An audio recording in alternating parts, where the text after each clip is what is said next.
Good afternoon to one and all. This is Dr. Pranay Dute, and today we are going to see the introduction and about the magma. What is magma? What kind of operation is takes place to produce a magma? Different kind of magma. So in this video, we will see about igneous petrology, a concept of igneous petrology and all. So, what is the definition of magma? What is the definition of magma? So magma is defined as the naturally occurring mobile rock material. Magma is defined as a naturally occurring mobile material which having a naturally occurring mobile material which having a generated within a earth and it's capable to intrusion and extrusion. It is a naturally occurring mobile rock material generated within a earth and it's capable of intrusion and extrusion through the igneous rock. So, whatever it has been we derived from this intrusion, it's thought to be and derived through the solidification related process. It may or may not contain suspended solids such as crystal, rock fragment, and gas phases. So, this is a pure definition of the magma. What is magma? Magma is a naturally occurring mobile rock. It's a naturally occurring mobile rock material generated within Earth. Okay, so this one is means the generation of magma. The generation of magma is takes place within your Earth, within Earth surface. So magma are also highly diverse in their physical property, as manifested by their eruptive style. What factor lead to this diversity? So this is the example of the one of the magma that is on a Hawaiian that is on a Hawaiian uh, lava flow. That is on a Hawaiian lava flow. Note that highly fluid nature of this lava is means you have around 50% of SiO2. So silicon oxide will confirm silicon oxide can confirm that is there magma is a highly viscous or a low viscosity. So viscosity of magma is depend mostly on the percentage of silicon oxide. Then you have a Hawaiian lava flow 2, that is a Pahoeho and Ala. So little bit very terms is not much familiar to pronounce, but it's named Pahoeho. So Pahoeho lava is nothing but a lava flow which are just like you or bunches of the some metals and all. Then you have a pyroclastic flow that is associated with the lava. A pyroclastic flow means a ash type flow. Ash type flow that is depending lava may be a depend upon the what we can say the about the lava domes. So this is what about the your lava. This is what about the your lava and the different kind of lava we have. So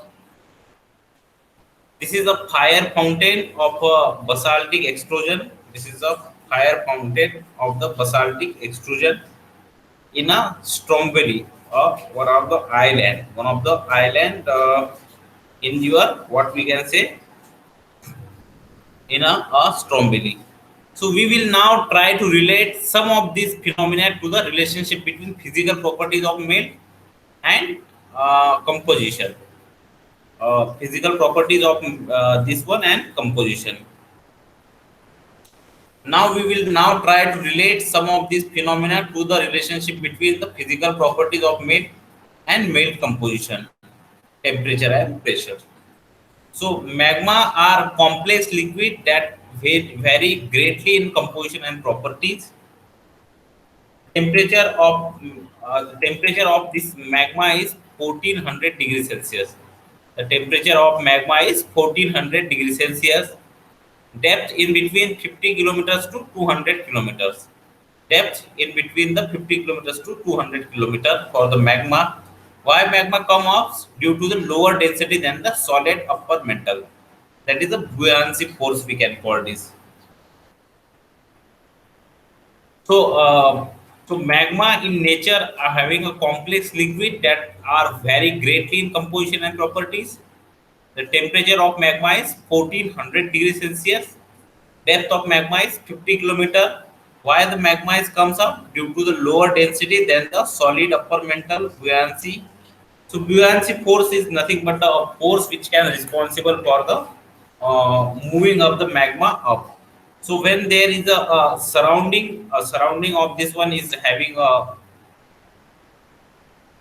the magma is little bit lighter in nature. So that's why due to this force, it can be goes up. It can be goes up. What decide the magma becoming extrusive or intrusive? The race between the upward movement and cooling. The race between the upward movement and cooling. The pluton and intrusion rock. A pluton or intrusive rock. A crystallized before reaching the surface. A crystallized before the reaching to the surface. The lava is a molten magma or partially molten on a surface, extrusive or volcanic rock. Forms when lava cools. A cooling rate is directly proportional to the grain size of igneous rock.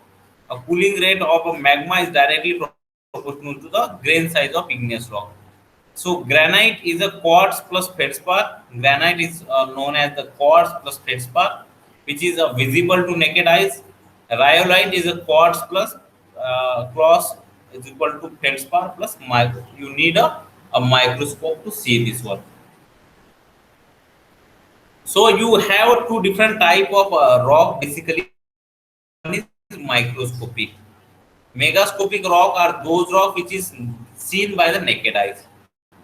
A megascopic rock are those rock which can be seen by the naked eyes. Whereas the microscopic rock are those rock which cannot be seen by naked eye. You need a microscope to see this all. So, what is the volcanic rock? Why the volcanic rock cool fast and crystallize rapidly as extrusive? Expose them to the surface of the cool earth atmosphere. So when the volcanic rock plus water, very rapid cooling and no crystal are formed, that is the obsidian. Rocks can be classified based on the grain size and based on the rate of cooling. There is a two rocks of aphanitic and phenetic. Aphanitic and pheneritic. That is the two different type of rocks we found in this one. So it will be a very fine grain rock. Aphanitic is very fine grain rock, and it can be because of the rapid cooling it has been. Pheneritic rock are very coarse grain and at a slow cooling. So melting of rocks occur at many places in the earth. Magma composition reflect their sources. Two end member of magma, siliceous magma and mafic magma. So siliceous magma is having a 50 to 75% of wet percent of silica oxide and also rich in alumina silicate. So that one is known as the Sial magma. That one is known as Sial magma. So this one is a felsic magma, or we can say the Sialic magma or felsic magma, and it has a FeO and Fe2O3 in a little amount. That is a granite and rhyolite. So the amount of ferrous, the iron oxide and iron in the very little one. The mafic magma is the mafic magma is 50 weight percent of the silicon oxide. So deficit of silica oxide, FeO and Fe2O3 are more than the siliceous magma, that is basalt and gabbro. Ultramafic magma, extreme type of mafic magma, that is comatite and kimberlite. The intermediate magma composition in between the siliceous and your mafic magma. So the cooling of magma is having, when you have a cooling of magma, rock or different composition have different melting temperature as they have a different minerals. So rocks of a different composition have a different minerals melting temperature as they have different minerals. Si and O. Si and O promotes a melting since they have very stable molten polymers which melt which melt at a lower temperature, Then the mafic and ultramafic magma. Temperature in flowing lavas range from 900 to 1100 degrees Celsius, with highest temperature corresponding to the basaltic magma and lowest temperature correspond to the andesitic or rhyolitic magma. So you have a liquidus. As a magma cool, the first cycle a crystal or to form are the liquidus temperature above which everything is liquid. Large drop of melt, a large drop of melt crystallizes at a solidus temperature. Normally, many magmas crystallize at temperature of less than 200 degrees Celsius than that of magma some 1000 degrees Celsius. Granite crystallizes at low as 1700 degrees Celsius. The magma contain volatiles. The magma which contain volatiles H2O, CO2 are most common, but other include Cl, F, etc. Consequently, although the igneous mineral crystallize at higher temperature, they still contain H2O, CO2 and other gaseous component. Volatile will lower melting and crystallizing temperature. They change magma viscosity. Siliceous magmas are more viscous than the basic magma. The viscosity is the physical property that most influence the observed eruptive behavior of magma. So the viscosity depend on the chemical composition, most strongly correlated with the SiO2 content and the volatile content, which obviously has a major influence on a eruptive style as well, temperature, pressure. So low viscous magma show high mobility. Low viscous magma show high mobility, and the viscosity of the property is mostly influenced by eruptive behavior of the magma. Means, for example, if you have a less viscosity, the more the it's in a liquid state, it having a erupted more.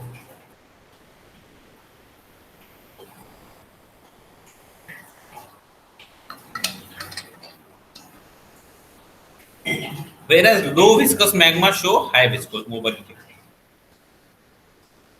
Every mineral has a characteristic melting temperature. This leads to an orderly and predictable process as magma solidifies. In case of mafic magmas, olivine and calcium plagioclase, which have a high melting temperature, will be first one to crystallize.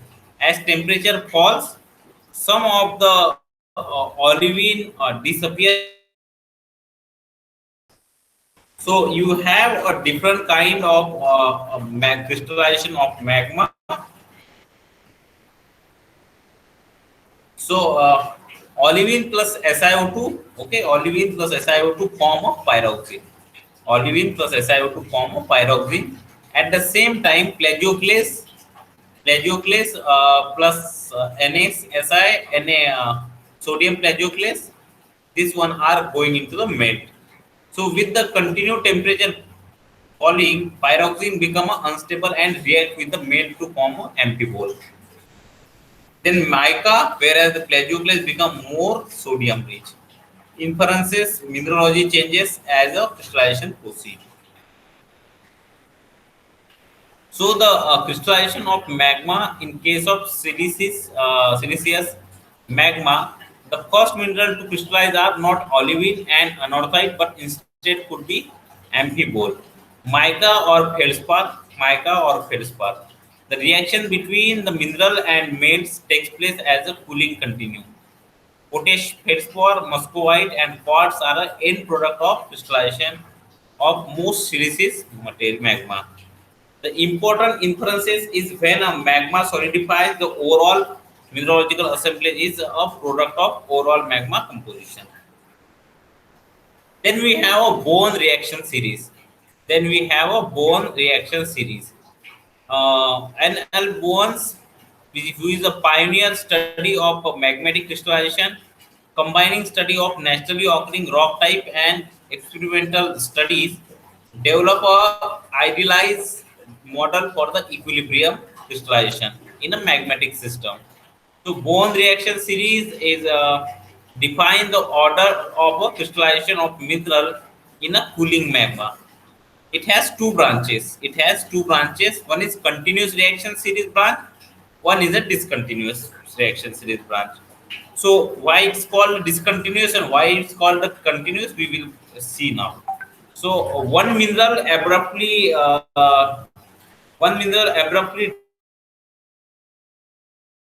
residual mineral. That is your residual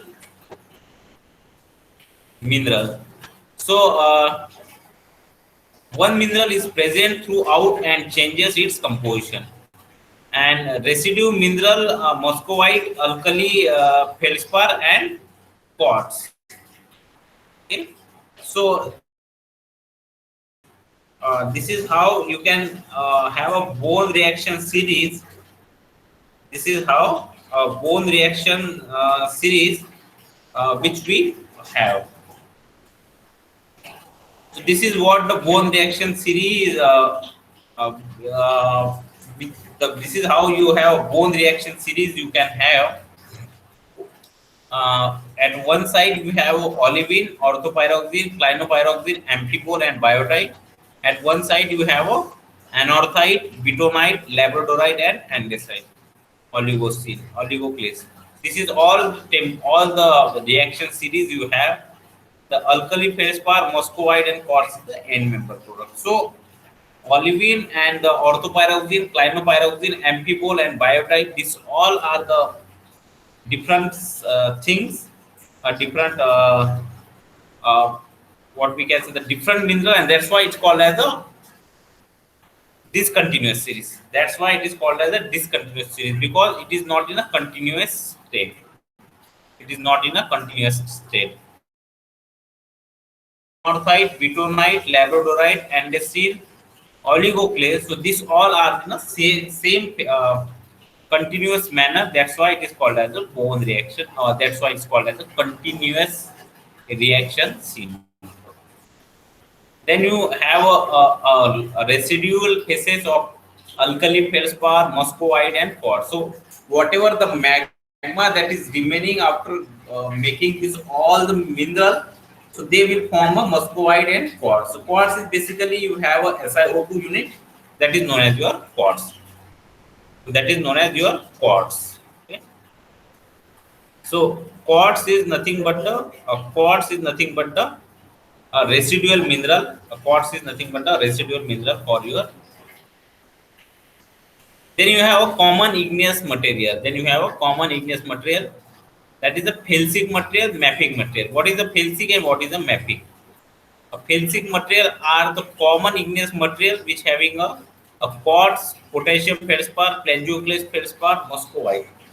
You have a quartz, potassium feldspar, plagioclase feldspar, and muscovite, which is the mineral form SiO2, potassium feldspar or potassium KAlSi3O8, NaAlSi3O8.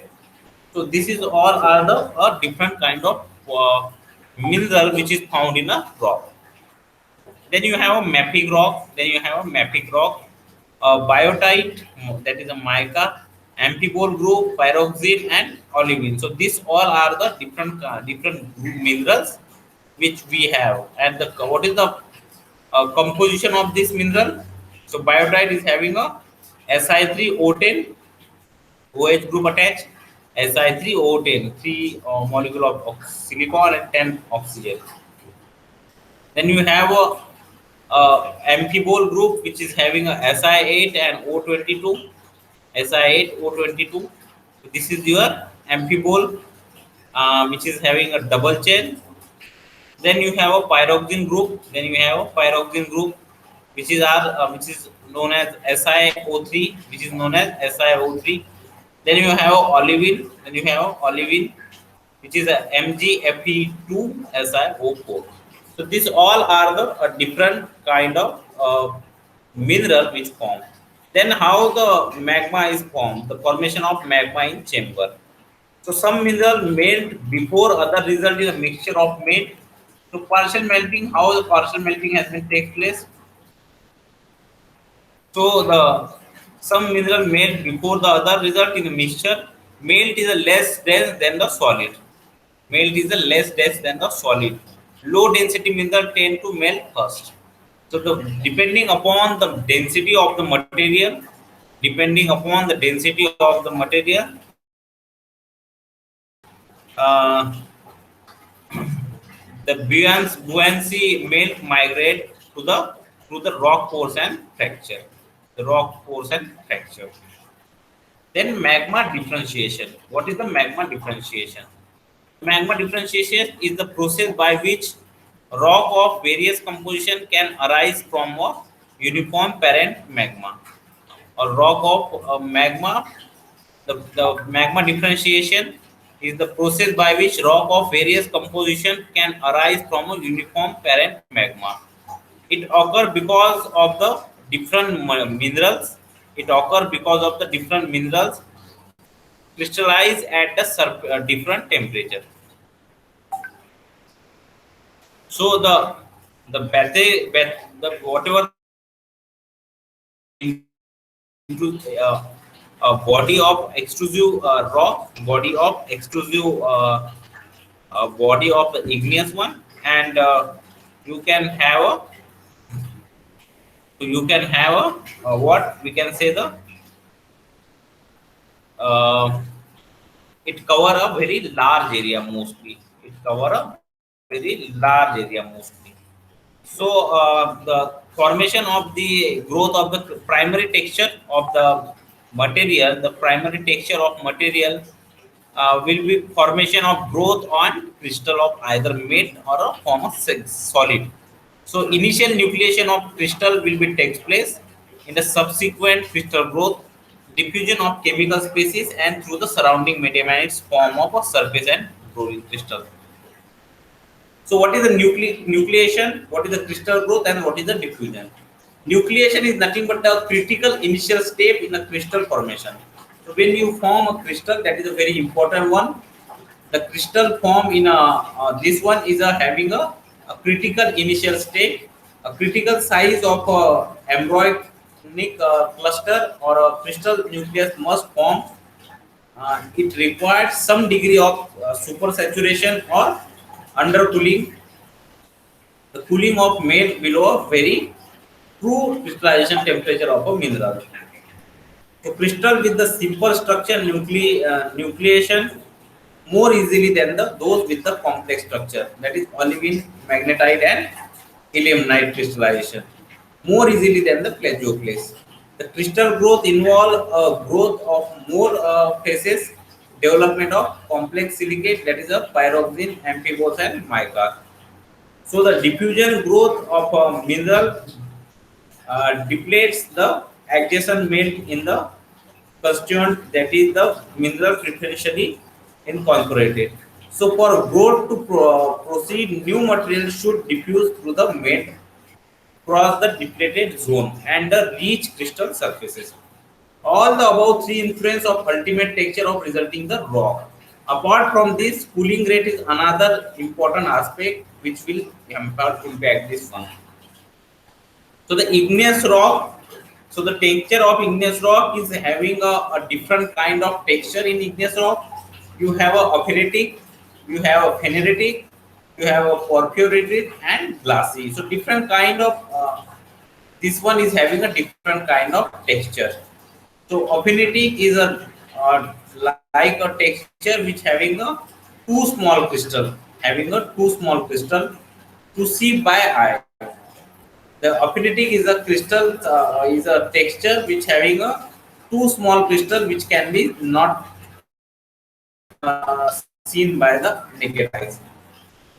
A pheneritic is the can see a pheneritic constituent mineral. Pheneritic and mineral of fine grain that is more than 1 mm diameter. Median is 1 to 5 diameter. Coarse grain 5 to 50 meter diameter, and very coarse grain more than 50 diameter. So that is all are the different kind of grains That is a different. All are the different kind of grains we have. So aphanetic matrix or a ground mass, aphanetic matrix or ground mass, and then you have a phenocryst. This one is a glassy. So when not the glassy material has been formed, there is a reason of forming a. There is a certain reason why you have formed the glassy material. The glassy material is formed when there is a quenching process. When you have a sudden cooling of the magma. When you have a sudden cooling of a magma, then and then you form a glassy material. Then and then you form a glassy material. So then you have a fine grain material. Then you have a fine grain material, medium grain material, coarse grain material, and very coarse grain material. So this is what all these different kind of things having a different material. A different type of primary texture is there. A rapaka, heavy texture, spherulitic texture, verulitic texture, compositional zoning. So these all are the different kind of texture and zoning. What is the Rapikavi texture? It is a albitic plagioclase overgrowth over the orthoclase. Then you have a spherulitic texture in siliceous volcanoclastic where needless of quartz and alkali feldspar grow from their common center. So this is now what you can have a.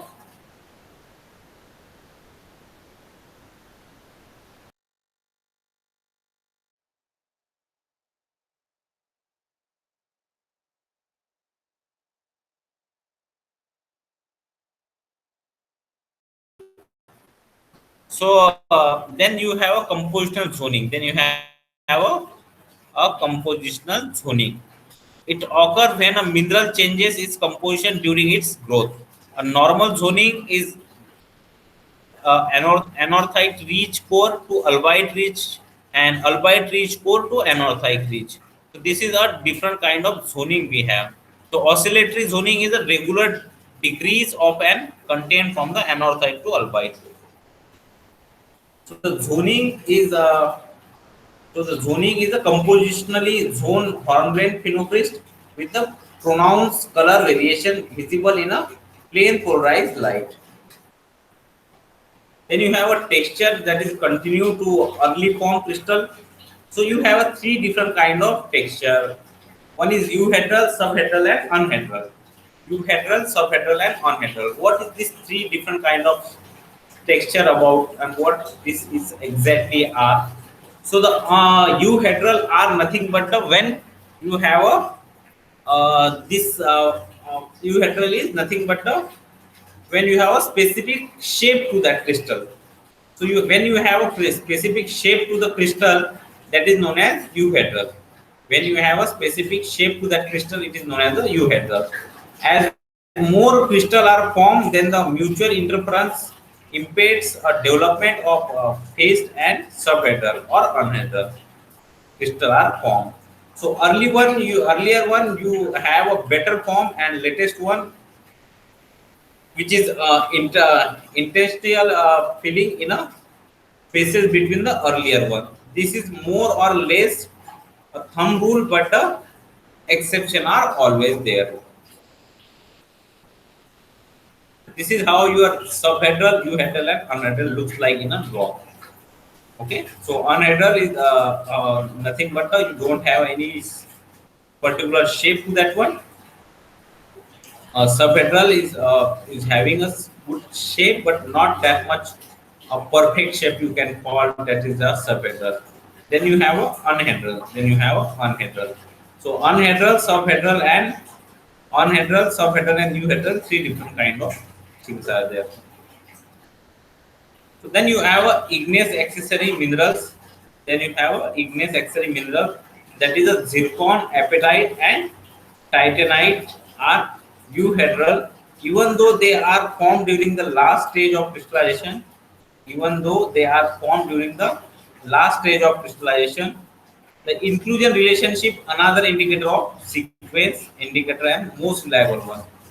So this is how you have all the This is how you have all the texture in igneous rock.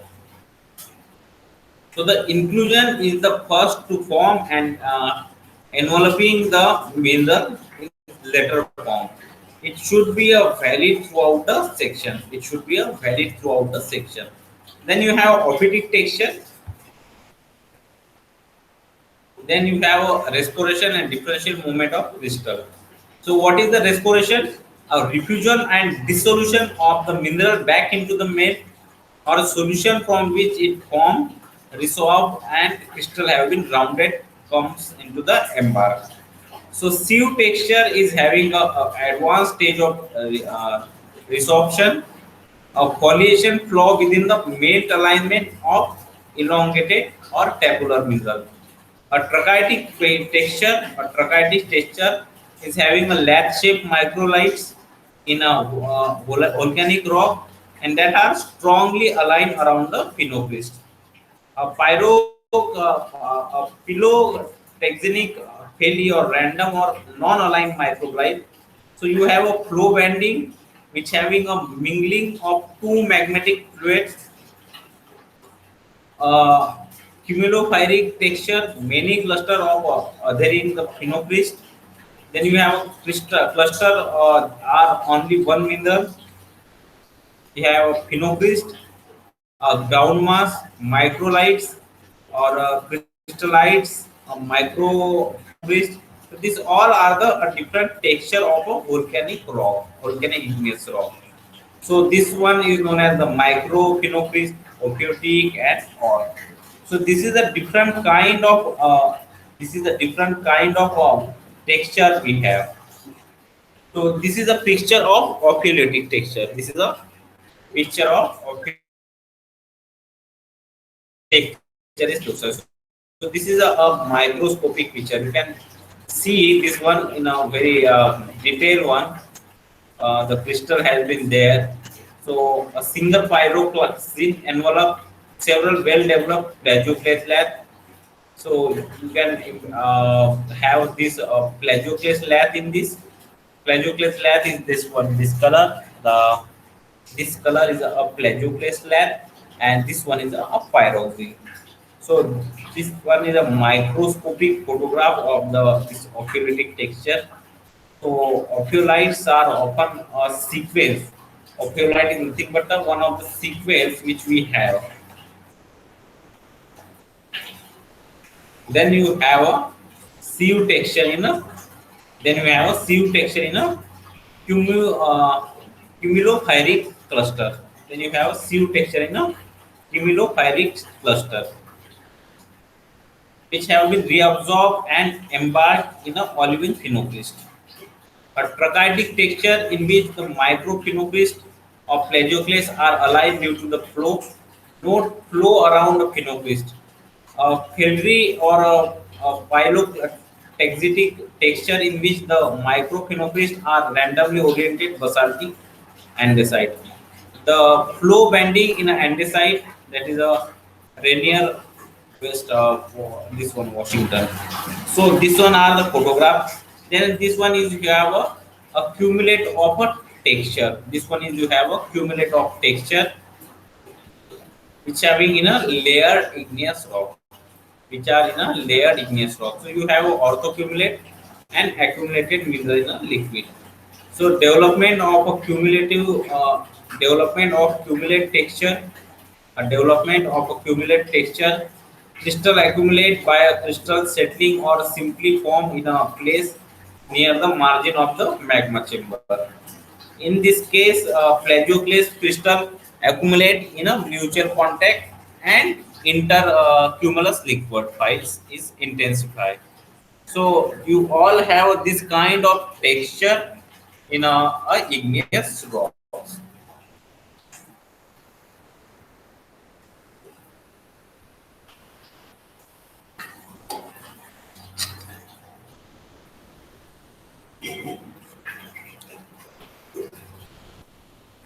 Then you have a cumulate texture. Then you have a cumulate texture. A cumulate texture is accumulate and poikilytic. accumulate and percolating, two different kind of texture are there. So pyroclastic texture is known as when the magma is get explode, when the magma is get explode, what you have talk about the volcanic activity. So when the magma is get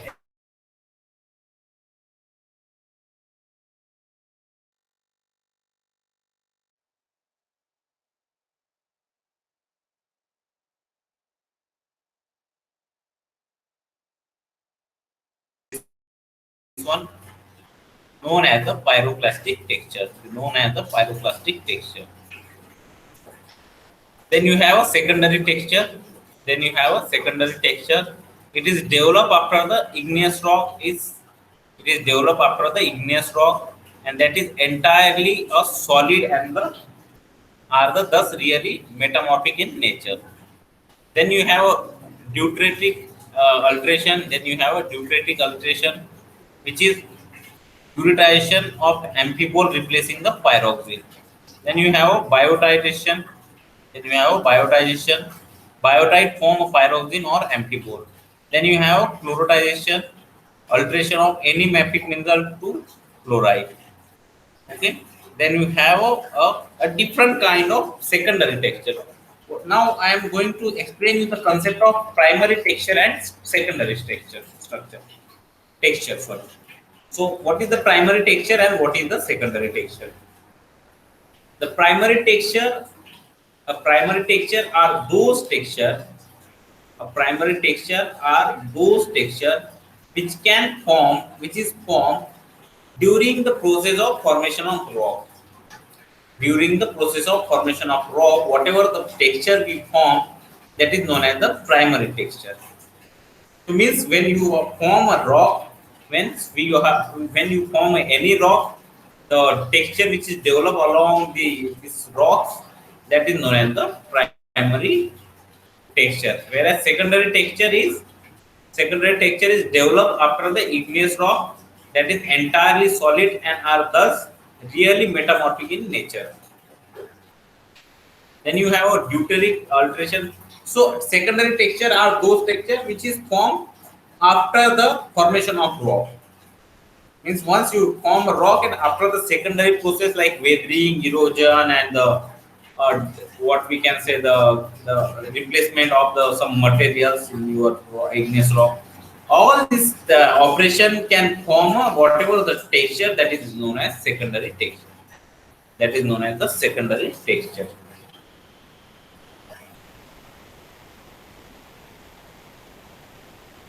Nothing but the biotite, that is a biotite, that is a form from the pyroxene. Biotization is a nothing but a form from the pyroxene. A pyroxene is a largely replaced by the hornblende. Pyroxene is largely replaced by the hornblende. Some pyroxene remain as a light areas in the hornblende and replace biotite at the rim of along the cleavage. Then you have volcanic rock terms. Then you have volcanic rock terms, aphanitic, phenocryst, trap rock, calcite, vesicles, vesiculars, amygdalidal. So these all are the rock terms.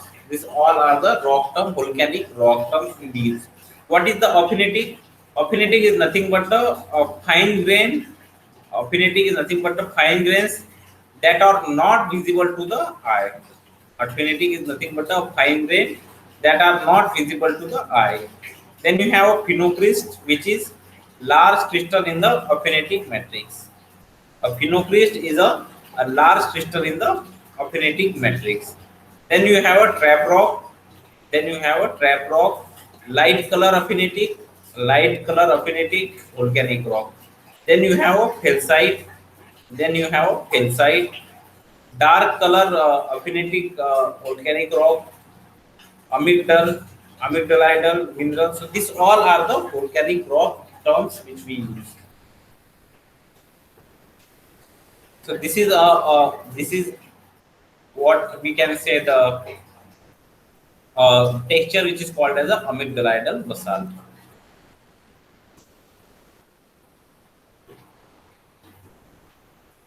This is the amygdala basalt. What the option? What is the we have?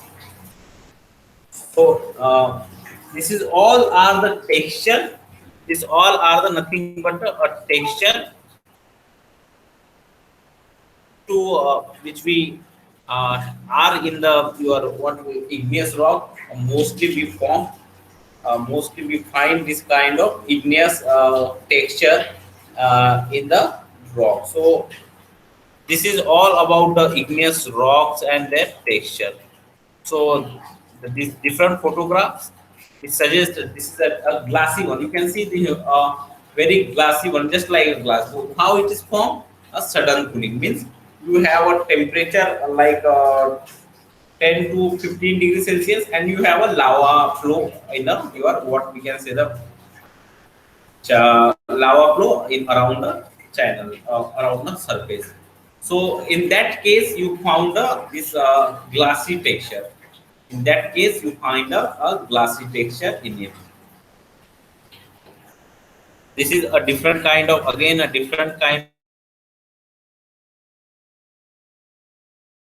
This is again a different which we have.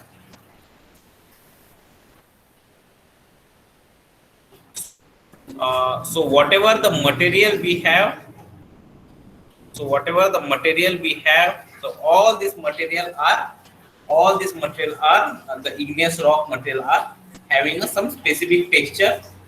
Depending upon the texture, what the texture we can see in a rock, we can able to backstep and know the process. We can go to the backstage and know the what is the process exactly column behind this one. Okay, so whatever the rocks and mineral we will get, that mineral and rocks we will have a different texture, and different texture is suggesting the different what we can say the different processes. The compositional zoning is occur when a mineral changes in its composition during its growth. So this is all about the a different zoning means it can form a zones, different kind of zone, euhedral subhedral. So this is all about the igneous texture. You can see the picture, the three different kind of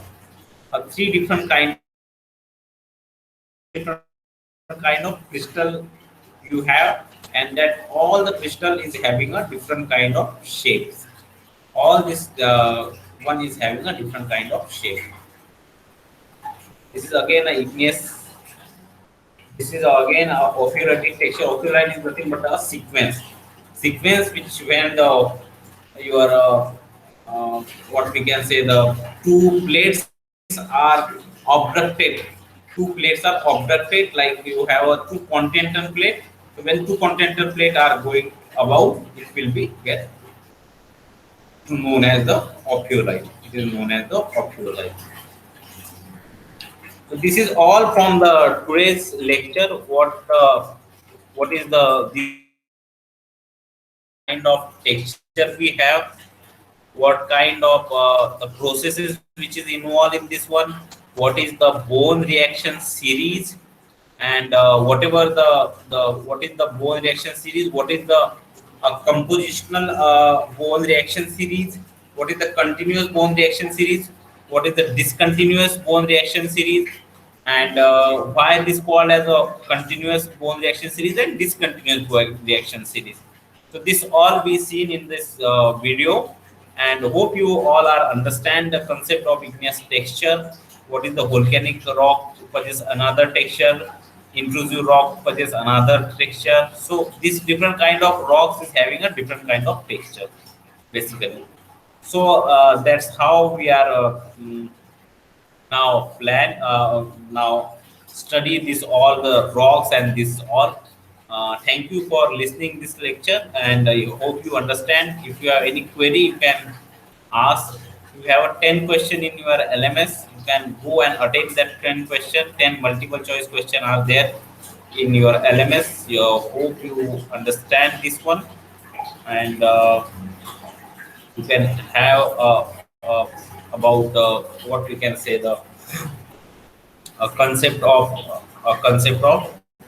what we can say, the a concept of igneous intrusive rock or texture of igneous intrusion. Okay, so this all what we see are igneous intrusion texture which we able to see. So whenever you next time go to the field, you just see in the rock, you can just see in the rock. And after seeing the rock, what you can suggest that, oh, this one is a nothing but the what Ravi texture. So Ravi texture is belong to this one. So this is how you can always correlate and explore the geological things in the field. So field knowledge, when you go into the field, the theoretical knowledge is very important to you. So this all important theoretical knowledge you can apply in the field whenever you visit to the field. Now I'm going to close the section. Thank you for listening.